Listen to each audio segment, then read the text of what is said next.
The Cleveland Browns didn't just win a football game. They exposed something that's been boiling under the surface for weeks. A rookie quarterback stepped onto the field for his first NFL start, walked into an environment famous for chewing up quarterbacks, and delivered a performance that looked like the beginning of a new era. But instead of that moment uniting the franchise, it ripped open a conflict that many believe has been bubbling behind closed doors. Shedeur Sanders didn't just play well, he made history.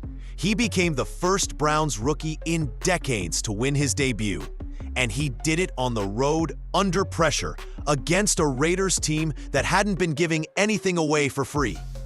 The offense came alive, the defense took over the game, and Cleveland finally had the one thing it's been missing for years: a quarterback who didn't blink in the spotlight. This should have been the moment that changed everything. The moment that said the Browns won, finally found the guy who could lead them forward. The moment where the locker room, the coaching staff, and the fan base all came together around their future. But instead, something happened after the final whistle that sent shockwaves across the NFL. Because the story wasn't just the win, it was the celebration. It was the moment where a simple decision turned into a national debate. It was the moment when the coach, the rookie, and the organization showed the world they weren't on the same page. What should have been a symbolic gesture of confidence turned into a controversial statement. Analysts questioned it. Fans questioned it. Even players seemed caught off guard. This wasn't just about a game ball.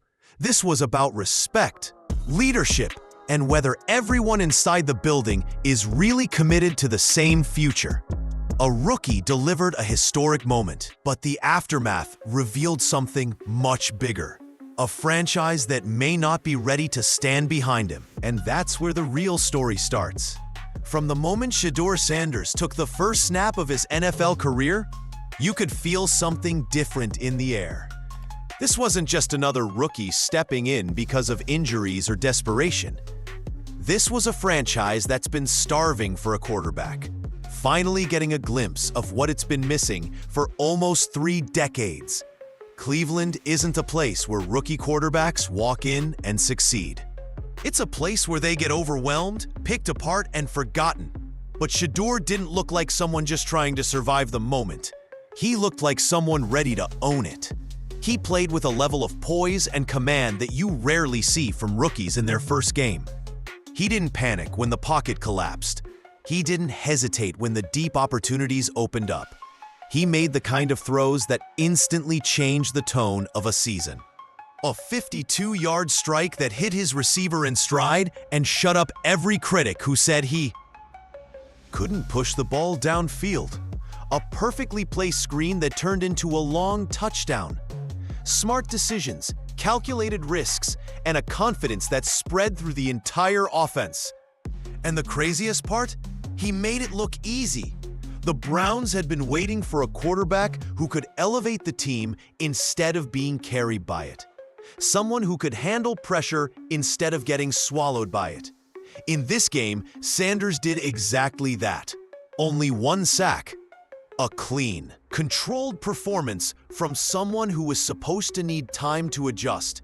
He didn't crack under the bright lights. He rose to the moment. This wasn't just a good debut. It was historic. It broke a drought that stretched back years. It gave fans something they hadn't had in a long time: hope. Not the fragile kind that comes from preseason hype, but real hope, born from results. And just when it looked like the narrative was finally shifting in Cleveland's favor, the real controversy began. Inside every NFL locker room, there are a few unwritten rules that everyone understands without a single word being spoken. One of the biggest traditions is simple. When a rookie quarterback wins his first NFL start, he gets a game ball. It doesn't matter if the defense was dominant. It doesn't matter if the special teams made big plays. It doesn't even matter if he wasn't perfect. That moment isn't just about statistics. It's about the message behind it. The game ball is a symbol. It says, you were the leader today. You earned the trust of this team. It's the moment where a young quarterback isn't just filling in. He's taking ownership of the locker room. Coaches know that. Players know that. Fans know that. It's a small gesture that carries huge weight because it shows commitment. It shows belief. It shows that the organization is ready to invest in that young player's future. And in Cleveland's case, that message should have been even louder. This wasn't a meaningless win. It wasn't a random mid-season victory where the team barely scraped by. This was a rookie stepping into a franchise famous for quarterback failure and breaking a streak that had lasted for almost 30 years. The team had been cycling through draft picks, big-name signings, and unfulfilled promises for so long that fans almost forgot what a confident quarterback looked like. But suddenly, they had one. That locker room moment was supposed to reflect everything the organization had been waiting for. The breakthrough, the change in direction, a new identity. This was the perfect time to stamp the narrative and say, this is our guy now. After all the pressure, all the doubt, and all the questions about whether he was ready, Shedeur delivered. And nobody had to hype him up. His play did it for him. That's why so many people were waiting for that symbolic handoff. It wasn't about adding another ball to a shelf. It was about respect. It was about validation. It was about acknowledging a turning point. But what happened next flipped that entire moment upside down. The moment the final whistle blew, the Browns' locker room turned into pure chaos. Players were celebrating, the cameras were rolling, and everyone in the building knew exactly what was coming next. It was time for the game ball. This should have been the easiest decision of the night. After everything the rookie just proved, after walking into Las Vegas and changing the entire tone of the season, it felt like a formality. The whole room was expecting one name. Kevin Stefanski walked to the center of the circle with the ball in his hand. The team quieted down. The entire atmosphere shifted into anticipation. Everyone had the same thought. This is Shedeur's moment. This is the moment the organization finally shows they believe in him. Then Stefanski said the words nobody saw coming. "Myles Garrett, this is for you." Just like that, the energy flipped. The room reacted, and yes, Myles absolutely earned praise. 5 sacks in one game is absurd. He dominated from the opening snap and completely shut down the Raiders' offense. No one is arguing he didn't deserve recognition. But it wasn't about Garrett. It was about the message.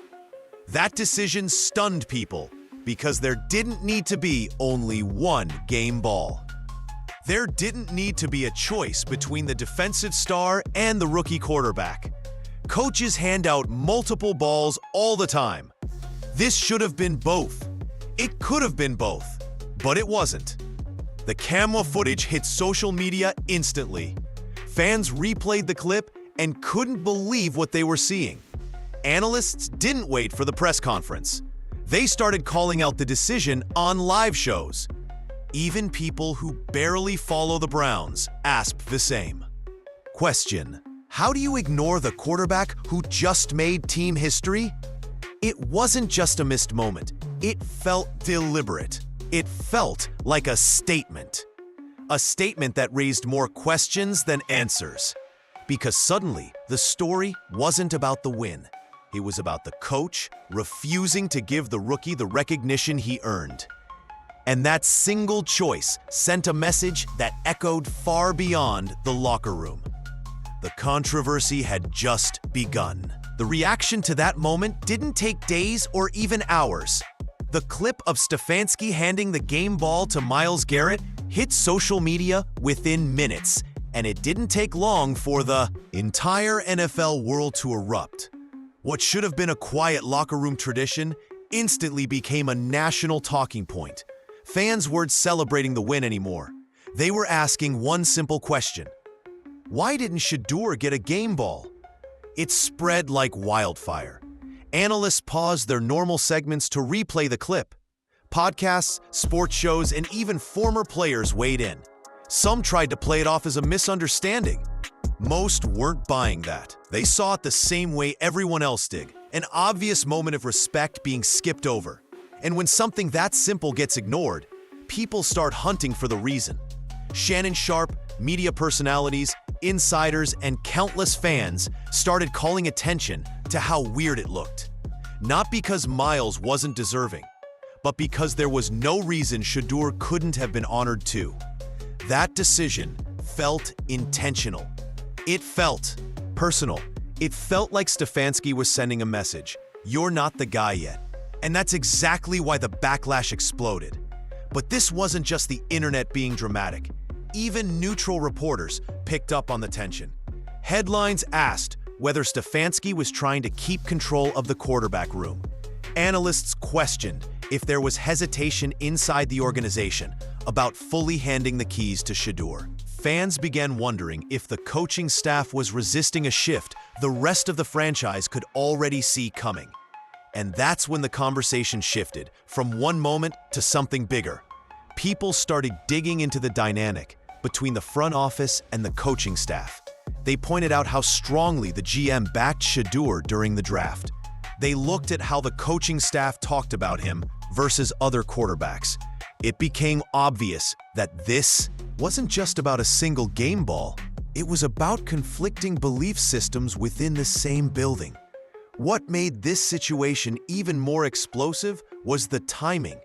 This wasn't a meaningless game in week 2. This was the kind of win that changes the direction of a season. It was the kind of debut that makes people rethink the future. And instead of embracing that, Stefanski handed the spotlight somewhere else. That moved the conversation away from football and onto the culture of the team. Fans asked if there was a divide. Analysts suggested the organization wasn't on the same page. And before long, the story wasn't about the Browns winning. It was about whether the Browns were willing to support the quarterback who just gave them their biggest spark in years. The game ball decision didn't just spark a debate. It opened the door to every rumor, every concern, and every question about whether everyone in Cleveland is truly committed to the same future. Already thinking about the long game, building an offense around him, giving him weapons, and letting him grow into the role. But the coaching staff has a different timeline. Coaches live in the moment.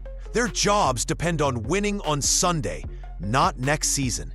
And that difference in perspective can create tension fast. Reports and speculation suggest the staff isn't sold yet. They want to keep their options open. They want to play things safe. They want to make sure this isn't a one-week flash before they go all in. And here's where it gets interesting. Those two visions don't match. The front office wants commitment. The coaching staff wants caution. The GM wants safe development. The coach wants control. When those philosophies collide in the NFL, it usually ends one of two ways. Someone adjusts or someone gets pushed out. That's what made Stefanski's decision feel bigger than a simple mistake. It looked like a coach signaling that he wasn't ready to hand the keys over yet. Not because Sanders didn't play well, but because he wasn't the coach's guy. And players feel that. Fans feel it. The media definitely picked up on it. This is the type of internal conflict that can tear a team apart if it isn't resolved quickly. Teams don't win championships when the front office and coaching staff aren't aligned. They don't develop young quarterbacks in uncertainty. And they definitely don't build trust when one side is trying to move forward while the other is pumping the brakes. The moment the game ball went to someone else, every rumor, every whisper, and every ... quiet question suddenly felt justified. It proved there's a gap in the building, a gap between belief and hesitation, between the future the front office sees and the present the coaching staff is trying to protect. And that clash is now center stage for the entire NFL to watch. What made this entire situation even more fascinating wasn't the coach, the media, or the fans. It was Shedeur Sanders himself. Because while the outside world was debating every angle of the game ball moment, he handled the entire thing with a level of maturity that most veterans struggle with.